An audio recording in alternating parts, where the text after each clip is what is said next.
Mr. Speaker, Tibetans have been part of Canada's fabric since the 1970s, after China's occupation of Tibet in the 1950s forced many into exile. They are guided always by His Holiness the Dalai Lama and his lifelong commitment to nonviolence, interfaith harmony, and human rights.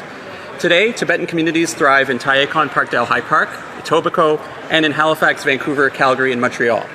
Tibetan Canadians are caregivers, business owners, food terminal and production workers, tradespeople, and professionals. A new generation is building futures through higher education and civic leadership. Tibetan democracy, a fruit of His Holiness's vision, is active and thriving, with free elections for the Central Tibetan Administration taking place in 29 countries, including Canada, in 2026.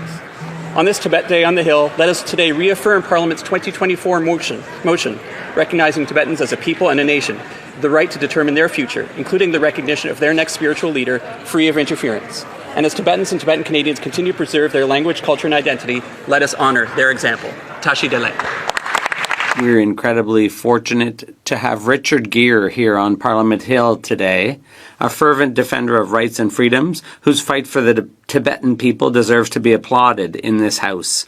2025 is a historic year, the 90th birthday of His Holiness the 14th Dalai Lama, a man whose entire life embodies compassion, peace, and moral courage. Today, as parliamentarians, we have a chance to send a clear message by making 2025 the year of compassion. Mr. Speaker, I rise today in this House to call on parliamentarians to reaffirm our support for the religious freedom of Tibetans and their right to choose without interference who succeeds the Dalai Lama.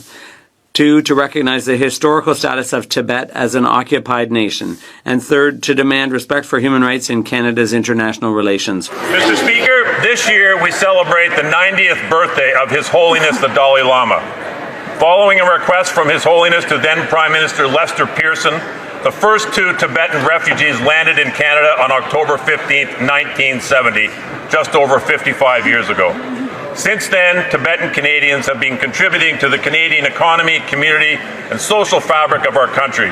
Personally, it is a privilege to have the Tibetan Canadian Cultural Centre established just over 27 years ago in my constituency of Etobicoke Lakeshore. The impact of His Holiness is far-reaching, and his message of peace, nonviolence, the pursuit of harmony and happiness, he is making the world a better place. I call on this House to declare 2025 the year of compassion. I welcome everyone from across Canada visiting for Tibet Day on the Hill, and a special welcome to Richard Gere, who is a true champion for the campaign for Tibet. Tasha Dalik, Mr. Speaker.